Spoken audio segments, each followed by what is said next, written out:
सभी विद्यार्थियों का बायोलॉजी की ऑनलाइन क्लास में स्वागत है। आज हम बहुत ही महत्वपूर्ण टॉपिक की बात करने वाले हैं। उससे पहले यदि आपने अभी तक हमारे चैनल को सब्सक्राइब नहीं किया है तो कृपया चैनल को सब्सक्राइब करें ताकि हमारे द्वारा लाए गए जो वीडियोज हैं उनका नोटिफिकेशन आप तक पहुंच सके और किसी भी टॉपिक में यदि आपके समस्या है तो उसे आप दूर कर सके। तो आज हमारा जो टॉपिक है वो है आवर्त बीजी पादपों में निषेचन, और इस टॉपिक से बहुत सारी जो एग्जाम्स हैं उनमें क्वेश्चन पूछे जाते हैं। तो सबसे पहले तो हम निषेचन की कॉमन जो जानकारी है उसका अध्ययन करेंगे, फिर हम जानेंगे कि आवर्त बीजी जो पादप हैं उनमें निषेचन की जो क्रिया है वह कौन कौन से चरणों में संपन्न होती है। सबसे पहले हम बात करें निषेचन क्या है, निषेचन किसे कहेंगे। नर युग्मक व मादा युग्मक के केंद्रक का जो संलयन है, केंद्रकों का जो संलयन है, उस संलयन को ही हम क्या कहते हैं, निषेचन कहेंगे। निषेचन की जो खोज है, आवर्त बीजी पादपों में निषेचन की जो खोज है वो की थी स्ट्रासबर्गर ने, और यहां जो पादप था वो था मोनोट्रापा। तो मोनोट्रापा पादप में सबसे पहले निषेचन की खोज की गई। आवर्त बीजी पादपों में जो निषेचन है वह नाल युग्मी या साइफोनोगेमी प्रकार का निषेचन देखने को मिलता है। यहाँ नाल युग्मी से क्या तात्पर्य है, अर्थात यहाँ जो नर युग्मक है और मादा युग्मक है वो अगतिशील होते हैं, अगतिशील होते हैं, और नर युग्मकों को मादा युग्मक तक पहुंचने की आवश्यकता है, अर्थात पहुंचना जरूरी है ताकि निषेचन की क्या हो सके, क्रिया संपन्न हो सके। तो आवर्त बीजी जो पादप हैं उनमें जो नर युग्मक हैं वो पराग नलिका या पराग नाल अर्थात नलिका की सहायता से मादा युग्मक तक पहुंचते हैं, इसलिए इनमें होने वाला जो निषेचन है उसे हम नाल युग्मी या साइफोनोगेमी प्रकार का क्या कहेंगे, निषेचन कहेंगे। नेक्स्ट है आवर्त बीजी पादपों में द्विनिषेचन पाया जाता है, डबल फर्टिलाइजेशन की क्रिया पाई जाती है, और डबल फर्टिलाइजेशन आवर्त बीजी पादपों का विशिष्ट लक्षण है जो और किसी पादप में हमें देखने को नहीं मिलता। आवर्त बीजी जो पादप हैं उन्हीं में हमें द्विनिषेचन देखने को मिलता है, डबल फर्टिलाइजेशन देखने को मिलता है, क्योंकि हमने पीछे नर युग्मकोद्भिद पढ़ा था और उसमें देखा था कि जब नर युग्मकोद्भिद का डेवलपमेंट होता है तो उसमें दो नर युग्मकों का निर्माण होता है, दो मेल गेमेट्स बनता है और वो दोनों नर युग्मक आगे जाकर संलयन करते हैं। और यहाँ आवर्त बीजी पादपों में 2 बार निषेचन की क्रिया होती है, जिसे हम आगे देखते हैं अभी। इसलिए उस निषेचन को हम क्या कहते हैं, द्विनिषेचन कहते हैं। यहाँ सबसे पहले द्विनिषेचन की जो खोज है वो खोज की थी नवासिने ने। लिलियम और फ्रिटिलेरिया जो पादप थे उनमें सबसे पहले द्विनिषेचन की क्या की थी, खोज की थी। आगे हम देखें तो निषेचन की क्रिया कहाँ संपन्न होती है, तो निषेचन की जो क्रिया है वो भ्रूण कोश में कहाँ संपन्न होती है, भ्रूण कोश में, एम्ब्रियो सैक में संपन्न होती है। तो इस सब को हम समझें कि निषेचन की जो क्रिया है वो किस प्रकार से संपन्न होती है, डबल फर्टिलाइजेशन क्या है। तो थोड़ी सी जानकारी इसके बारे में हम अभी करेंगे। उससे पहले हम देखें कि जो निषेचन की क्रिया है वो कौन कौन से चरणों में संपन्न होगी। तो निषेचन की जो क्रिया होगी उसके लिए निम्न चरण पाए जाएंगे। पहला जो परागकण है, पीछे हमने बात की थी परागकण वर्तिकाग्र पर पहुंच जाए, वह प्रक्रिया क्या कहलाती है, परागण कहलाती है। तो परागण से आगे निषेचन का प्रोसेस चालू होता है, जिसमें सबसे पहले पराग कणों का क्या होगा, अंकुरण होगा, फिर पराग नलिका की क्या होगी, वृद्धि होगी, फिर पराग नलिका का बीजांड में प्रवेश होगा, फिर पराग नलिका का भ्रूण कोष में प्रवेश होगा। ये जितनी भी घटनाएं हैं ये सब की सब निषेचन से कहां संपन्न हो रही हैं, पहले संपन्न हो रही है, इसलिए इन सब को हम निषेचन पूर्व घटनाएं कह रहे हैं। उसके बाद में आवर्त बीजी पादपों में निषेचन की क्रिया होती है और इनमें जो निषेचन होगा वो द्विनिषेचन होता है, जिसकी हम अभी बात करेंगे। उसके बाद में तीसरी जो घटनाएं आएंगी निषेचन पश्य घटनाएं। निषेचन के बाद में कौन सी घटनाएं संपन्न होंगी वो निषेचन पश्य घटनाएं कहलाएंगी। जैसे आवर्त बीजी पादपों में भ्रूणपोष का क्या होगा, निर्माण होगा, भ्रूण का परिवर्धन होगा, बीज का निर्माण होगा, फल का निर्माण होगा। तो पूरा निषेचन को समझे उससे पहले हम यहां जानते हैं कि डबल फर्टिलाइजेशन क्या है, द्वि जो निषेचन है वो क्या है और निषेचन की जो क्रिया है वो कहां पर संपन्न होती है। हमने पीछे बात की थी जायांग या स्त्री केसर की। ये जायांग या स्त्री केसर था, जिसकी एक जो इकाई थी वो अंडक थी। इसमें वर्तिकाग्र, वर्तिका और अंडाशय, ओवरी, और अंडाशय में क्या उपस्थित था, बीजांड। क्या प्रेजेंट था, बीजांड उपस्थित था। बीजांड व्रंत की सहायता से अंडाशय में, यहां प्लेसेंटा से किससे जुड़ा होता है, प्लेसेंटा से या बीजांडासन से जुड़ा हुआ होता है। इस बीजांड की संरचना में हमने पढ़ा था कि बीजांड में ही क्या उपस्थित होता है, भ्रूण कोष उपस्थित होता है और निषेचन की जो क्रिया है वो कहां संपन्न हो रही है, भ्रूण कोष में संपन्न हो रही है। तो एक बार हम और देखें कि जो भ्रूण कोष है उसमें निषेचन की जो क्रिया है वो किस प्रकार से संपन्न होती है। जो एम्ब्रियो सेक है उसमें निषेचन की जो क्रिया है वो किस प्रकार से संपन्न होती है। भ्रूण कोष की हम बात करें तो इस भ्रूण कोष में हम देखें तो यहां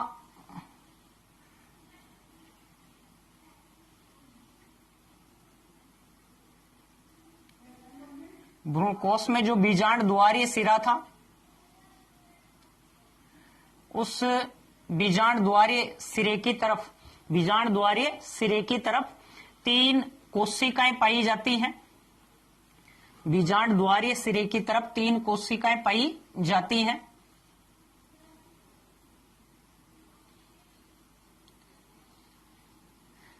इनमें से 2 कोशिका, ये और ये, इन दोनों कोशिकाओं को हमने कहा था सहायक कोशिका।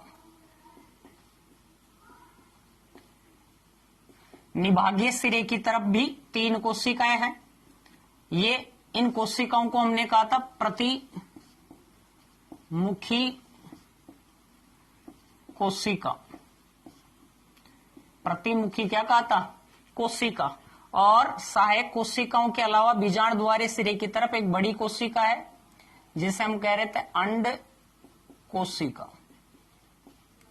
और इनका तीनों का जो समूह है उससे हमने कहा था अंड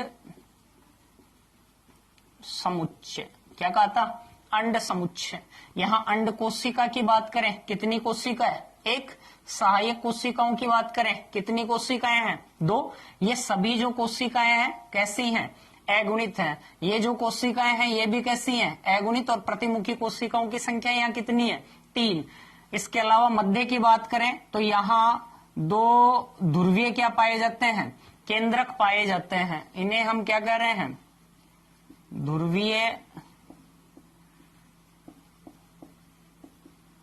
केंद्रक कह रहे हैं। क्या कह रहे हैं, ध्रुवीय केंद्रक कह रहे हैं। तो ये एक भ्रूण कोष की संरचना थी।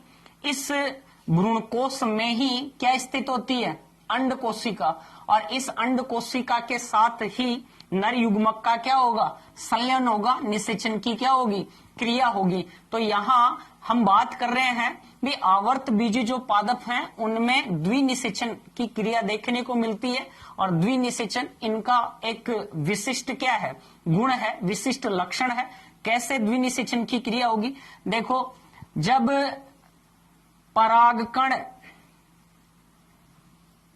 परागकण वर्तिकाग्र पर पहुंचता है तो इस परागकण का क्या हो जाता है, अंकुरण।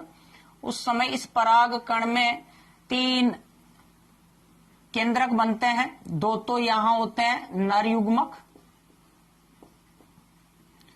और एक है ये नलिका केंद्रक। नलिका केंद्रक ये अंकुरित परागकण है या नर युग्मकोद्भिद है। अंकुरित परागकण है या नर युग्मकोद्भिद है। और इसमें क्या स्थित है? नर युग्मक। और ये दोनों नर युग्मक हैं, ये अगुणित हैं। ये नर युग्मक पराग नलिका की सहायता से कहां जाएंगे? भ्रूण कोष में जाएंगे।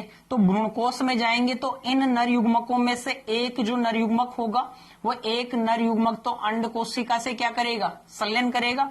और एक नर युग्मक जो है वह यहां ये जो ध्रुवीय केंद्रक है, निषेचन से जस्ट पूर्व ये दोनों ध्रुवीय केंद्रक हैं, आपस में मिल जाते हैं और यह द्विकेंद्रीय कोशिका का द्विकेंद्रीय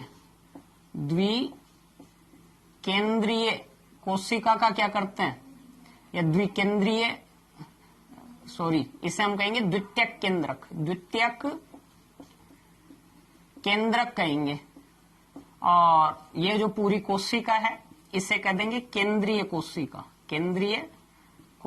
सेंट्रल सेल। केंद्रीय क्या कहेंगे? कोशिका कहेंगे। तो यहां निषेचन से जस्ट पूर्व दोनों ध्रुवीय केंद्रक मिलकर द्वितीयक केंद्रक का क्या कर लेते हैं? निर्माण। और एक नर युग्मक का संलयन द्वितीयक केंद्रक से हो जाता है, एक नर युग्मक का संलयन अंड कोशिका से हो जाता है। तो पहला जो अंड कोशिका से संलयन होगा, देखो यहां 2 प्रकार का निषेचन हो रहा है, जिसे एक को कह रहे हैं हम युग्मक संलयन और एक को कह रहे हैं युग्मक संलयन और दूसरे को कह रहे हैं त्रिक संलयन। दूसरे को क्या कह रहे हैं? त्रिक संलयन। युग्मक संलयन की क्रिया नर युग्मक और मादा युग्मक अर्थात अंड कोशिका के मध्य जो संलयन होगा उस संलयन को हम क्या कहेंगे? युग्मक संलयन या सिनगेमी कहेंगे।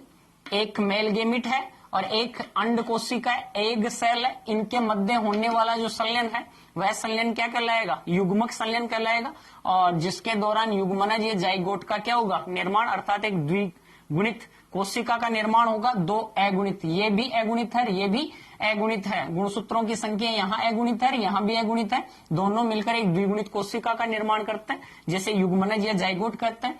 और युग्मनज और जाइगोट से आगे किसका निर्माण होता है? भ्रूण का क्या होता है? निर्माण होता है। नेक्स्ट हम दूसरा जो निषेचन हो रहा है, द्विनिषेचन की बात करें, दूसरा जो निषेचन हो रहा है उससे हम कह रहे हैं त्रिक संलयन। क्या कह रहे हैं? त्रिक संलयन, ट्रिपल फ्यूजन कह रहे हैं।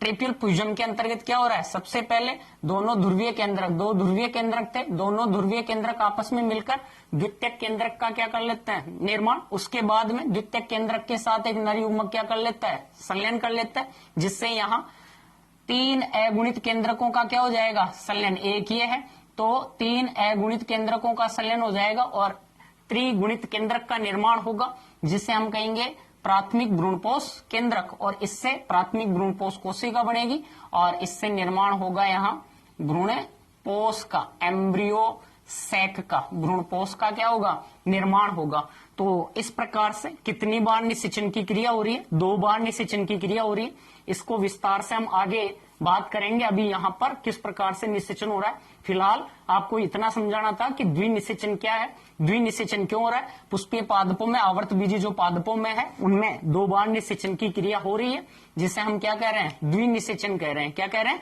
द्विनिषेचन, जिसमें पहला युग्मक संलयन और दूसरा क्या हो रहा है? त्रिक संलयन हो रहा है। युग्मक संलयन की क्रिया के दौरान किसका निर्माण होता है? भ्रूण का। और त्रिक संलयन की क्रिया के दौरान किसका निर्माण होता है? भ्रूणपोष का। और जो आवर्त बीजी पादप है, एंजियोस्पर्म है, इनमें जो भ्रूणपोष बनेगा वो सूत्रगुणिता के आधार पर कैसा बनेगा? त्रिगुणित भ्रूणपोष का क्या होगा? निर्माण होगा। यहीं पर एक महत्वपूर्ण क्वेश्चन पूछा जाता है कभी कभी, ये है आवर्त बीजी पादपों में, आवर्त बीजी पादपों में द्विनिषेचन, आवर्त बीजी पादपों में द्विनिषेचन की क्रिया में कितने केंद्रक भाग लेते हैं? आवर्त बीजी पादपों में द्विनिषेचन की क्रिया में कितने केंद्रक भाग लेते हैं? तो बताओ यहां कितने केंद्रक भाग ले रहे हैं?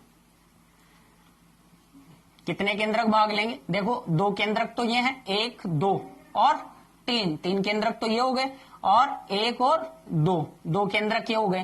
तो आवर्त बीजी पादपों में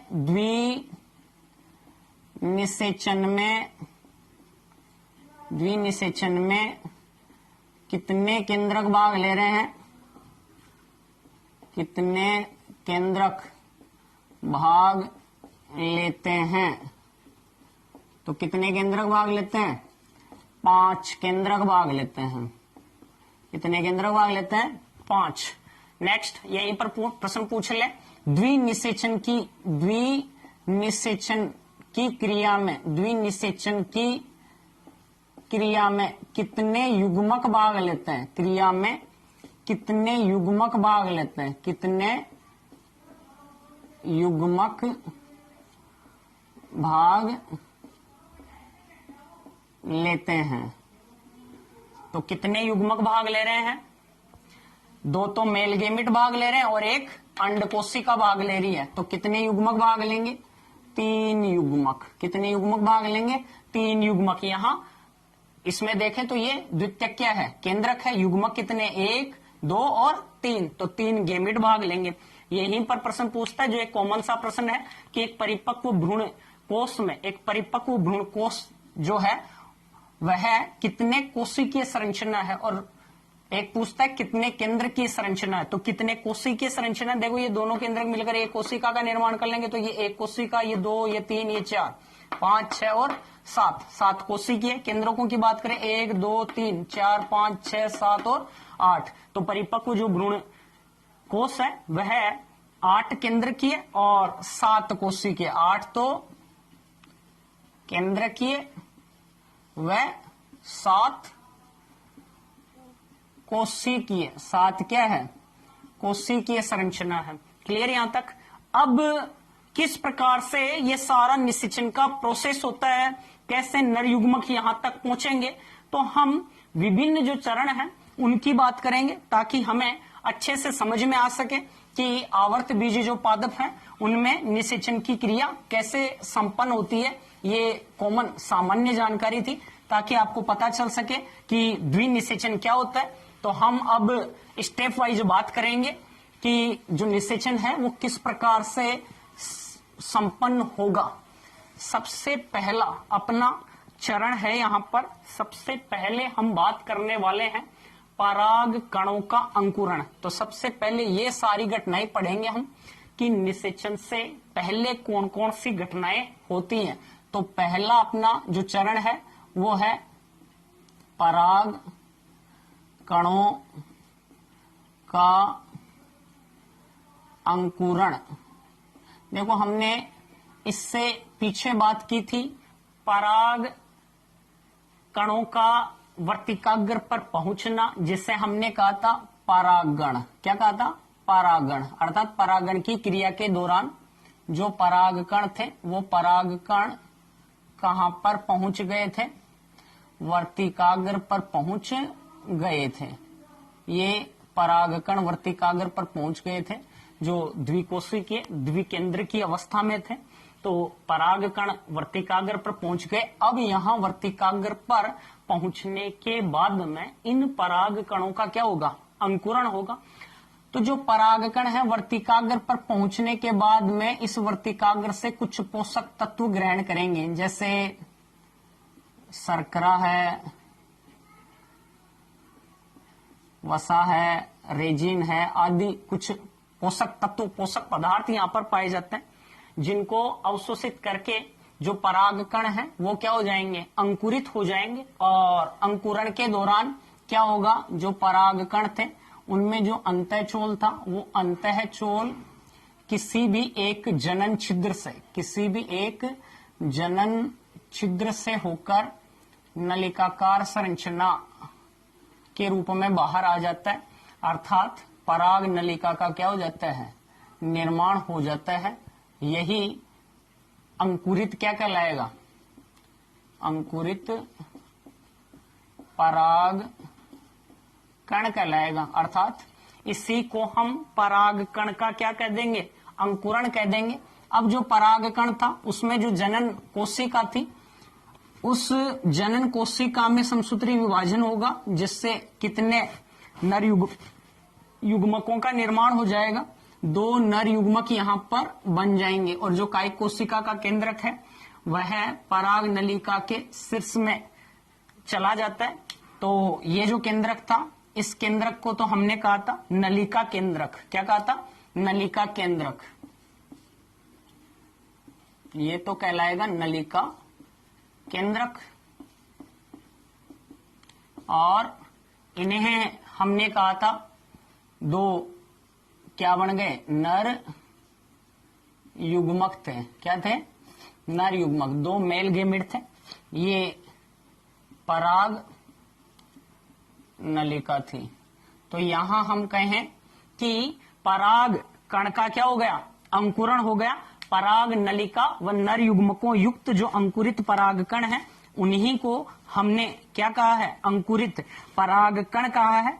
अब सामान्यतया हम देखते हैं कि एक जो परागकण है उससे एक ही पराग नलिका का क्या होता है? निर्माण। लेकिन कुछ पादपों में जैसे कुकुरबिटेसी, मालवेसी आदि के अंदर हम देखें तो एक परागकण के अंकुरण से एक से अधिक पराग नलिकाओं का क्या हो जाता है? निर्माण। जिन पराग कणों में एक ही पराग नलिका बनती है, उन पराग कणों को एक नलिकीय, उन पराग कणों को हम क्या कहेंगे?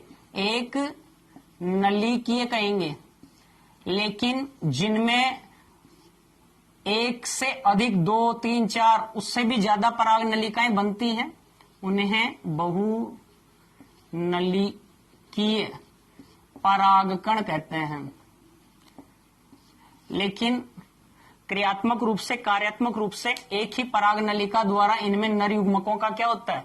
स्थानांतरण किया जाता है। सामान्यतया वर्तिकाग्र पर पहुंचने के बाद में जितने समय में पराग कण का ये अंकुरण होता है, उस समय को हम कहते हैं अंकुरण काल।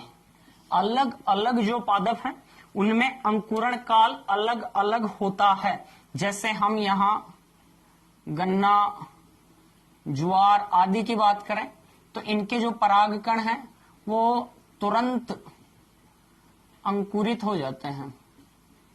तुरंत क्या हो जाएंगे? अंकुरित हो जाएंगे। इसी प्रकार हम बात करें जैसे मक्का की, तो मक्का के जो परागकण हैं लगभग अंकुरित होने में 5 मिनट का क्या लेते हैं? समय लेते हैं। मक्का के परागकण अंकुरित होने में लगभग 5 मिनट का क्या ले रहे हैं? यहाँ पर समय ले रहे हैं। इसके अलावा जैसे शकरकंद की हम बात करें तो इसके जो परागकण हैं अंकुरित होने में लगभग 2 घंटे का क्या लगाते हैं? समय लगाते हैं। तो इस प्रकार से अलग अलग पादपों में जो परागकण हैं उनके अंकुरण की हम काल की बात करें तो उनका अंकुरण काल क्या होता है? अलग अलग देखने को हमें मिलता है। तो ये बात हुई अंकुरण काल की। इसके अलावा इसके बाद में हम बात करें कि जो अंकुरण के दौरान पराग नलिका बनती है वह पराग नलिका कितनी लंबी होनी चाहिए। तो पराग नलिका कितनी लंबी होगी वह निर्भर करती है वर्तिका की लंबाई पर। किस पर निर्भर करती है? वर्तिका की लंबाई पर। सबसे लंबी जो पराग नलिका बनेगी, सबसे लंबी जो पराग नलिका बनेगी वो पराग नलिका बनती है मक्का में। सबसे लंबी जो पराग नलिका बनती है, सबसे लंबी पराग नलिका किसमें बनेगी? मक्का में। लगभग 450 मिलीमीटर लंबी पराग नलिका का क्या होता है? निर्माण होता है। इसके अलावा सबसे छोटी पराग नलिका की हम बात करें तो सबसे छोटी पराग नलिका वुल्फिया में बनती है, जो सबसे छोटा पादप का क्या है? उदाहरण है। तो सबसे छोटी जो पराग नलिका बनेगी वो यहाँ सबसे छोटी पराग नलिका बनती है। वुल्फिया के अंतर्गत सबसे छोटी पराग नलिका का क्या होता है? निर्माण होता है। तो यहाँ हम देखें तो पराग कण का जो अंकुरण था वो कंप्लीट हुआ। क्लियर? पराग नलिका और नर युग्मकों युक्त जो परागकण है वही अंकुरित परागकण कहलाता है। वर्तिकाग्र पर पोषक तत्व लेगा और क्या हो जाएगा? अंकुरित हो जाता है। अर्थात अंतः जो चोल है वो जनन छिद्र से होकर क्या आ जाती है? बाहर निकल आती है। इसी को परागकण का क्या कहेंगे हम? अंकुरण कहेंगे। अंकुरण काल की हमने बात की, जितने समय में वर्तिकाग्र पर पहुंचने के बाद में जितने टाइम में परागकण अंकुरित हो जाएगा वह परागकण का क्या कहलाएगा, अंकुरण काल। अलग अलग पादपों में अंकुरण काल क्या होता है, अलग अलग होता है। जैसे जवार की गन्ना की बात की, उनमें परागकणों का अंकुरण काल तुरंत परागकण क्या हो जाते हैं, अंकुरित हो जाते हैं। क्लियर है। यहां पर आगे अपना जो सेकंड चरण है वो है पराग नलिका की वृद्धि। दूसरा अपना चरण है पराग नलिका की वृद्धि।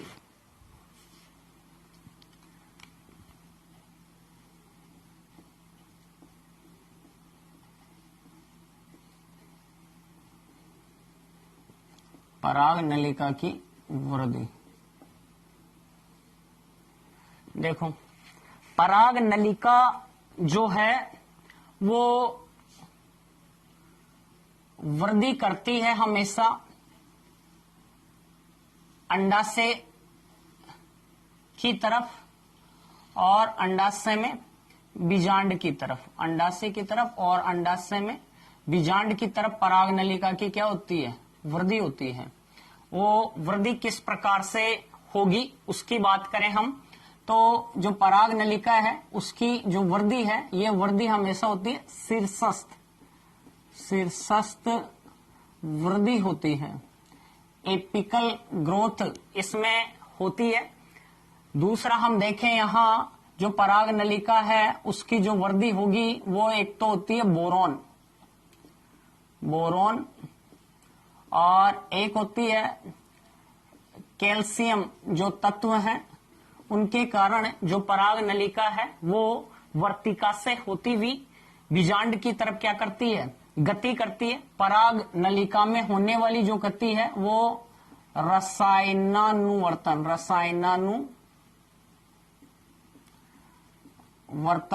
प्रकार की होती है, अर्थात रासायनिक पदार्थों के उद्दीपन के कारण, रासायनिक पदार्थों के उद्दीपन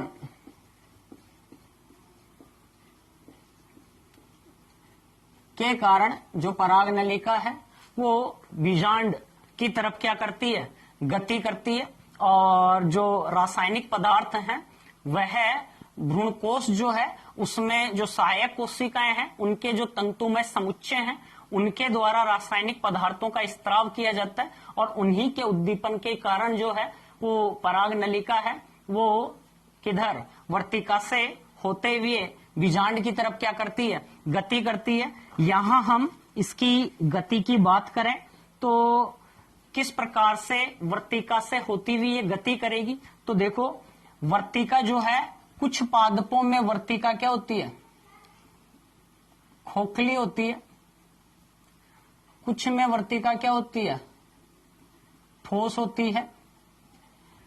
तो यहां वर्तिका की जो गति है वो वर्तिका में जो पराग नलिका है उसकी जो गति है वह 3 प्रकार की हो सकती है।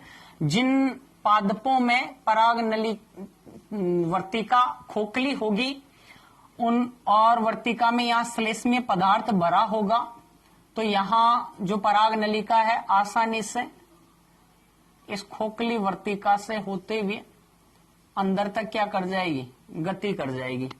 लेकिन जिनकी वर्तिका खोखली नहीं है, जिनकी वर्तिका यहाँ ठोस है, उनमें पराग नलिका की जो गति है वो किस प्रकार से होगी, तो पराग नलिका जो है यहां जैसे हम देखें तो ये पूरा अंदर से क्या है, ठोस है, कोशिकाएं उपस्थित हैं।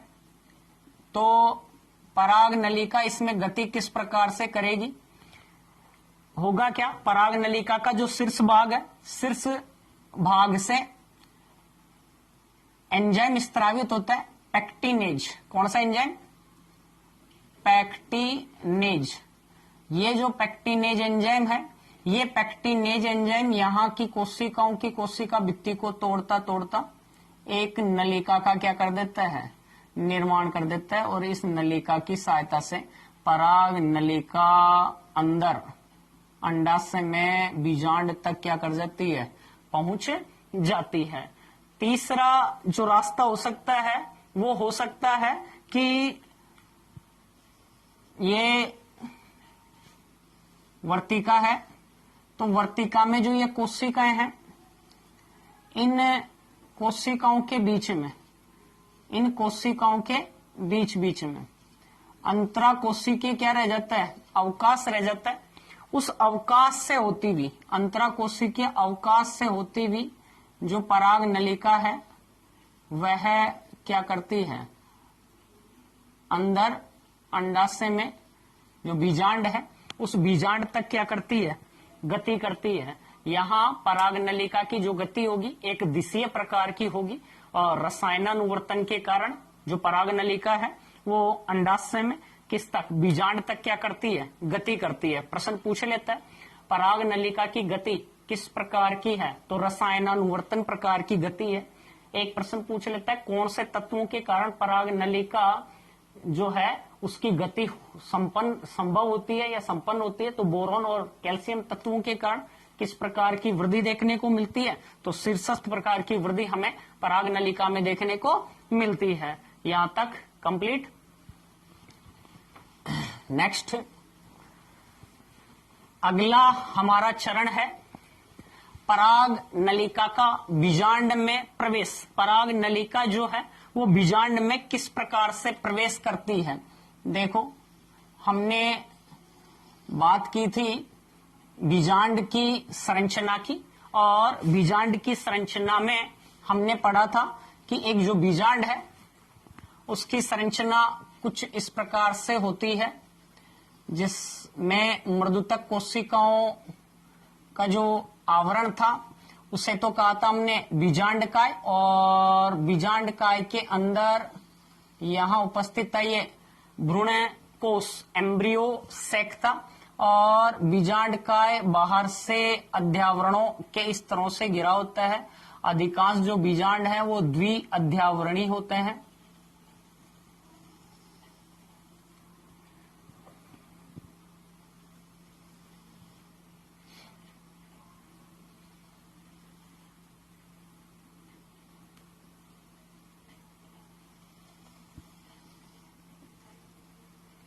ठीक है, ये अध्यावरण थे, और जहां अध्यावरण एब्सेंट होता है वो सिरा क्या कहलाता है, बीजांड द्वार। ये बीजांड द्वार है, इसे बीजांड द्वारीय सिरा कहेंगे। ये जो भाग है ये क्या है, निभाग है या केलाजा है, और ये बाह्य अध्यावरण तो अध्यावरण से घिरा हुआ है बाहर से, और इसके अंदर उपस्थित है क्या, ये पूरा भाग है भ्रूण कोश, एम्ब्रियो सैक, और भ्रूण कोश में ही मादा क्या पाए जाते हैं, युग्मक पाई जाती हैं। मादा युग्मक उपस्थित है।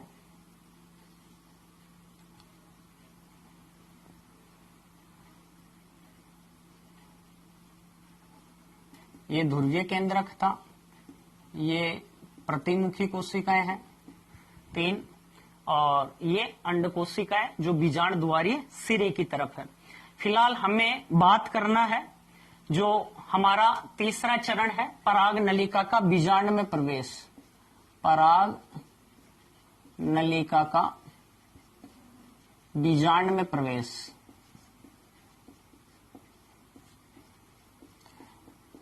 पराग नलिका जो है बीजांड में 3 प्रकार से प्रवेश कर सकती है। पराग नलिका के इस बीजांड में प्रवेश करने के यहाँ 3 रास्ते हैं, 3 मार्ग हैं। पहला है बीजांड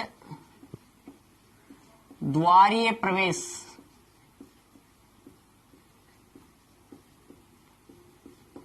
दूसरा है निभागीय प्रवेश, और तीसरा है अध्यावरणीय प्रवेश। पराग नलिका के बीजांड में प्रवेश करने के यहाँ कितने रास्ते हैं, 3 रास्ते हैं। यदि पराग नलिका किसमें, बीजांड में इस प्रकार से बीजांड द्वारीय सिरे से प्रवेश करती है तो ये तो कहलाएगा बीजांड द्वारीय प्रवेश। ये क्या है, पराग नलिका। क्या है, पराग नलिका। और पराग नलिका में ही क्या थे, नर युग्मक थे। तो पराग नलिका यदि बीजांड द्वारीय सिरे से प्रवेश करेगी तो उसे बीजांड द्वारीय क्या करेंगे, प्रवेश कहेंगे। यदि पराग नलिका बीजांड में निभागीय किससे प्रवेश करेगी, सिरे से प्रवेश करेगी। निभागीय किससे प्रवेश करेगी, सिरे से प्रवेश करेगी, ऐसे आएगी। तो इससे हम क्या कहेंगे, निभागीय प्रवेश। क्या कहेंगे, निभागीय प्रवेश कहेंगे।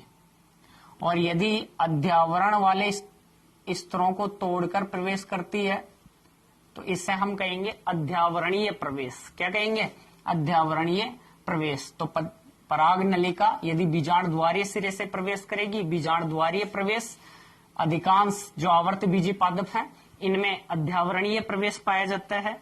इसके अलावा दूसरा है निभागीय प्रवेश। तो जैसे केजू, राइना है और विटुला है आदि में कौन सा प्रवेश देखने को मिलता है, निभागीय प्रवेश।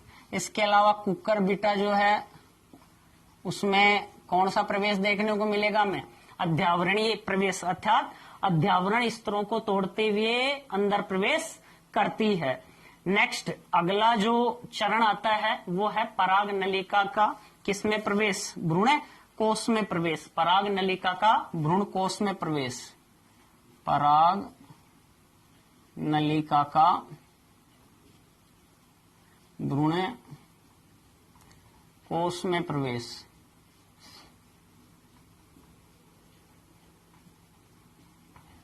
पराग नलिका का भ्रूण कोश में प्रवेश। अब भ्रूण कोश में पराग नलिका किस प्रकार से प्रवेश करेगी, देखो बीजांड में कैसे भी प्रवेश करे लेकिन भ्रूण कोश में पराग नलिका का जो प्रवेश होगा वो हमेशा बीजांड द्वारीय सिरे से ही होगा। इधर से आ रही है तो भी यहाँ आके इधर वाले सिरे से ही पराग नलिका प्रवेश करेगी, इधर से आ रही है तो भी इधर से ही, इधर से आ रही है तो ऐसे ही प्रवेश करेगी। तो इस प्रकार से पराग नलिका बीजांड में कैसे भी आए लेकिन भ्रूण कोश जो है, एम्ब्रियो जो सेक है उसमें हमेशा पराग नलिका जो है, पराग नलिका किधर से प्रवेश करेगी, बीजांड द्वारीय सिरे से ही क्या करेगी, प्रवेश करेगी। अब भ्रूण कोश जो है उसमें पराग नलिका का जो प्रवेश है वह कितने प्रकार से हो सकता है, तो जो एम्ब्रियो सेक है, भ्रूण कोश है, उसमें पराग नलिका का जो प्रवेश है वो 3 प्रकार से हो सकता है।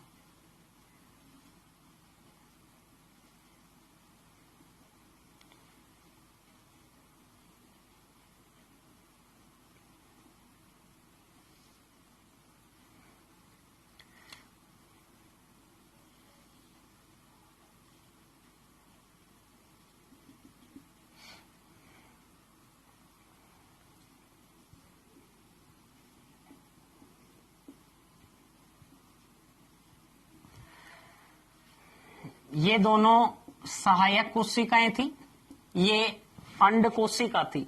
तो यहां भ्रूण कोश में जो प्रवेश होगा वो 3 प्रकार से होगा। पहला प्रवेश हो सकता है, देखो पहला प्रवेश हो सकता है सहायक कोशिका और जो बीजांड काय की जो भित्ति है उस भित्ति के बीच से, सहायक कोशिका और बीजांड काय की किससे, भित्ति के बीच से हो सकता है। नेक्स्ट जो प्रवेश है वो हो सकता है यहाँ एक सहायक कोशिका को क्या करते हुए, भेदते हुए। एक हो सकता है अंड कोशिका और सहायक कोशिका के मध्य से होकर। ये इस प्रकार से देखें हम, देखो ध्यान दो, यहां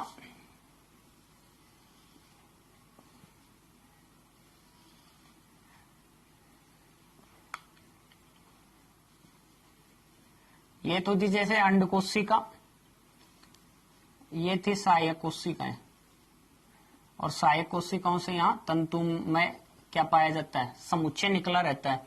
तो या तो बीजांड काय और सहायक कोशिका के बीच से या अंड कोशिका या सहायक कोशिका के बीच से प्रवेश कर जाए या सहायक कोशिका को क्या करते हुए, भेदते हुए क्या कर जाए, प्रवेश कर जाए। तो इस प्रकार से पराग नलिका जो है उसकी जो भ्रूण कोश में जो प्रवेश है वो कितने प्रकार से हो सकता है, 3 प्रकार से हो सकता है। तो यहाँ भ्रूण कोश तक पराग नलिका की क्या हो गई, एंट्री हो गई, पराग नलिका भ्रूण कोश तक क्या हो गई, पहुंच गई। उसके बाद में द्विनिषेचन या त्रिक संलयन की क्या होगी, क्रिया। जैसे ही पराग नलिका बीजांड में प्रवेश करती है अर्थात भ्रूणकोश की तरफ बढ़ती है, भ्रूणकोश की तरफ बढ़ती है, जैसे ही पराग नलिका, यहाँ ये सहायक कोशिकाएं थी, सहायक कोशिकाओं से क्या निकले हुए हैं, तंतु में समुच्चय, इनके द्वारा रासायनिक पदार्थों का क्या हो रहा था, स्त्राव, और रसायनानुवर्तन के कारण पराग नलिका इनकी तरफ क्या हो गई, आकर्षित हो गई। तो जैसे ही पराग नलिका भ्रूणकोश में प्रवेश करती है, एक तरफ की सहायक कोशिका क्या हो जाती है, टूट जाती है, अपघटित हो जाती है, और आसानी से यहां तक जो पराग नलिका है वो प्रवेश कर जाती है।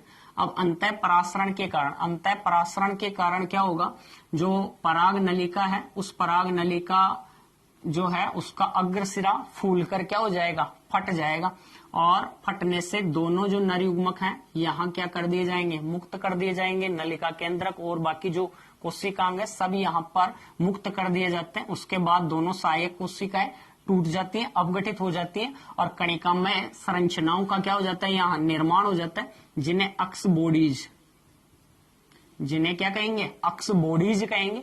तो निषेचन होने से पहले जो सहायक कोशिकाएं हैं इनकी कोई भूमिका नहीं है, तो सहायक कोशिकाएं यहाँ क्या हो जाती हैं, टूट जाती हैं। दोनों नर युग्मक यहाँ मुक्त कर दिए गए, एक नर युग्मक अंड कोशिका तक चला जाता है, दूसरा जो नर युग्मक है वो अमीबीय गति करता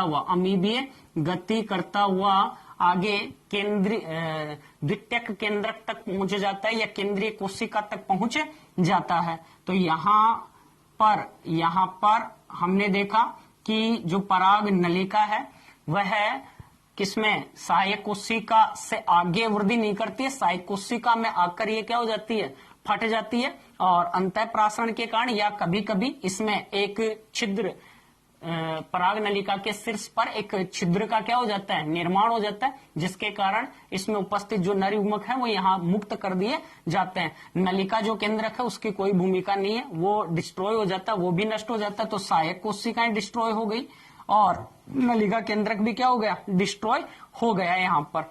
अब हम बात कर रहे हैं यहाँ द्विनिषेचन तथा त्रिक संलयन। अब जो द्विनिषेचन है, जो हमने स्टार्ट में भी बात की थी, वो द्विनिषेचन की जो क्रिया है वो किस प्रकार से यहां संपन्न होगी। तो देखो, एक नर युग्मक कहां तक पहुंच गया, अंड कोशिका तक। तो ये जो नर युग्मक है ये तो अंड कोशिका के साथ क्या करेगा, संलयन करेगा। तो एक जो मेल गेमिट है, एक मेल गेमिट की बात करें, ये जो नर युग्मक है एक, ये नर युग्मक किससे क्रिया करेगा, अंड कोशिका के केंद्रक से क्या कर लेगा, संलयन कर लेगा, और इससे हम क्या कह रहे हैं, युग्मक संलयन या सिनगेमी कह रहे हैं, जिसके दौरान यहां किसका निर्माण होगा, जाइगोट का निर्माण होगा या युग्मनज का क्या होगा, निर्माण होगा। तो ये युग्मनज बन गया,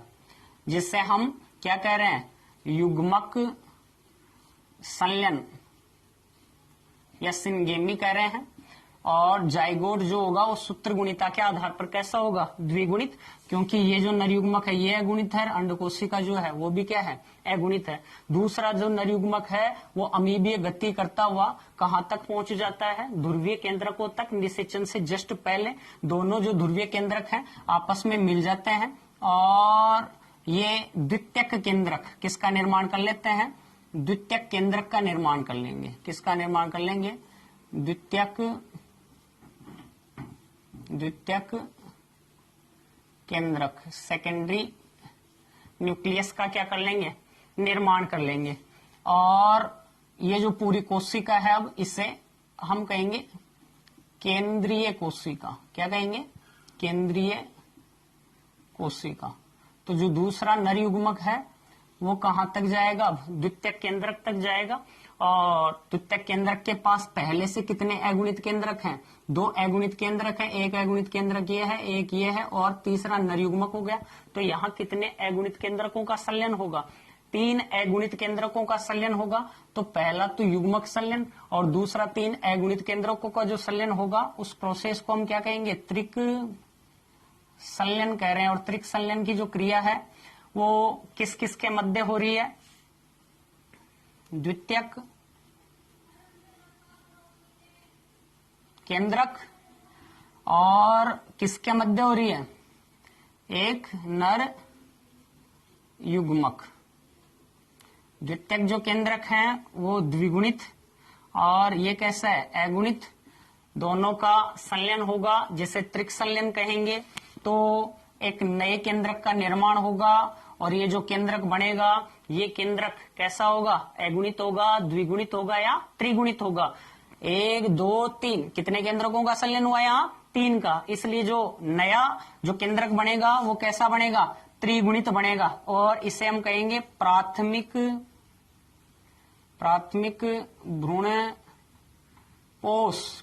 भ्रूणपोष केंद्रक, प्राथमिक एंडोस्पर्म न्यूक्लियस, PEN कहेंगे।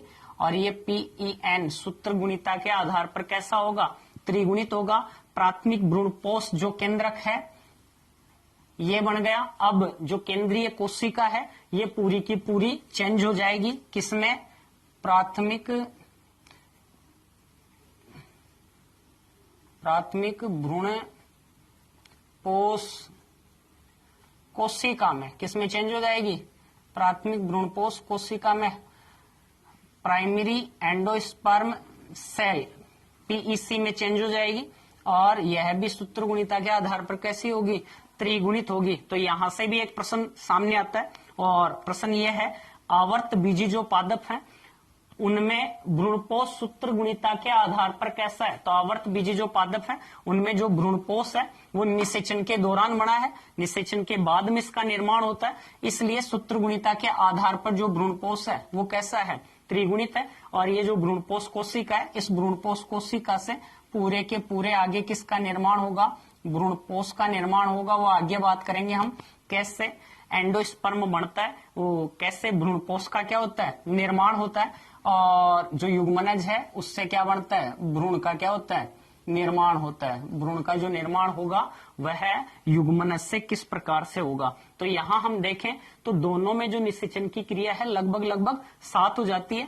जो नर युग्मक है अंड कोशिका में प्रवेश पहले करता है, लेकिन जो द्वितीयक केंद्रक है उसके साथ इसका जो संलयन है वो पहले होता है, क्योंकि यहाँ कोशिका द्रव्य की मात्रा अधिक है और उसकी सक्रियता के कारण पहला जो निषेचन होगा, पहले निषेचन होगा त्रिक संलयन। कौन सा निषेचन होगा, त्रिक संलयन। और बाद में होगा वास्तविक निषेचन, जिसे हम क्या कह रहे हैं, युग्मक संलयन कह रहे हैं। तो वास्तविक निषेचन की जो क्रिया है वो त्रिक संलयन के क्या होती है, बाद में होती है, ताकि त्रिक संलयन होने के बाद में भ्रूणपोष का निर्माण हो सके और युग्मनज से जो भ्रूण बने उस भ्रूण को ये जो भ्रूणपोष है कुछ मात्रा में पोषक तत्व क्या करवा सके, उपलब्ध करवा सके। क्लियर यहाँ तक। इस प्रकार से आवर्त बीजी जो प्लांट है, आवर्त बीजी जो पादप है, उनमें निषेचन की जो क्रिया है वो संपन्न होती है। उसके बाद में आता है निषेचन पश्य घटनाएं। इन सब की बात करेंगे हम अगले वीडियो में। और निषेचन पश्य में हम पढ़ेंगे भ्रूणपोष।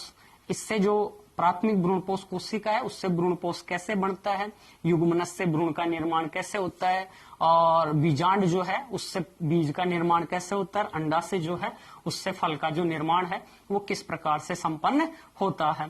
क्लियर यहाँ तक।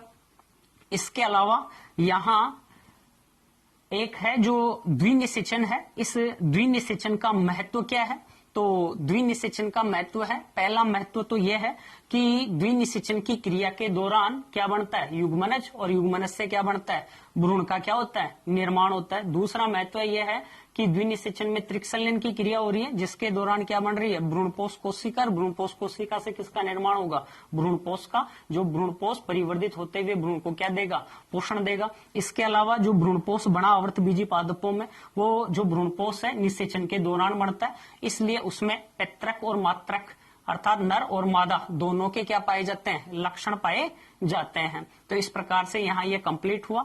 यहां पर एक चीज और पूछ सकता है, अनावर्त बीजी, आवर्त बीजी पादपों में जो भ्रूणपोष है वो सूत्रगुणिता के आधार पर कैसा बनेगा, त्रिगुणित, जबकि अनावर्त बीजी जो पादप है उनमें जो भ्रूणपोष बनेगा वो सूत्रगुणिता के आधार पर कैसा होगा, अगुणित होगा, क्योंकि वो निषेचन से पहले ही उनमें भ्रूणपोष का क्या हो जाता है, परिवर्धन हो जाता है, या भ्रूणपोष का क्या हो जाता है, निर्माण हो जाता है। इसके अलावा एक चीज और बताई मैंने, द्विनिषेचन की क्रिया में कितने युग्मक भाग ले रहे हैं, तो द्विनिषेचन की क्रिया में कितने युग्मक भाग ले रहे हैं, एक तो अंडकोशिका, दो नर युग्मक, कितने युग्मक भाग ले रहे हैं, 3 युग्मक भाग ले रहे हैं। द्विनिषेचन की क्रिया में कितने केंद्रक भाग ले रहे हैं, तो 1 2 3 4 और 5, कितने केंद्रक भाग लेंगे, 5 केंद्रक भाग लेंगे। क्लियर यहां तक? तो उम्मीद है आपको समझ में आया होगा। इससे जो नेक्स्ट वीडियो अपना होगा वो होगा निषेचन पथ से घटनाओं को लेकर। बेस्ट ऑफ लक, थैंक्स, जय हिंद।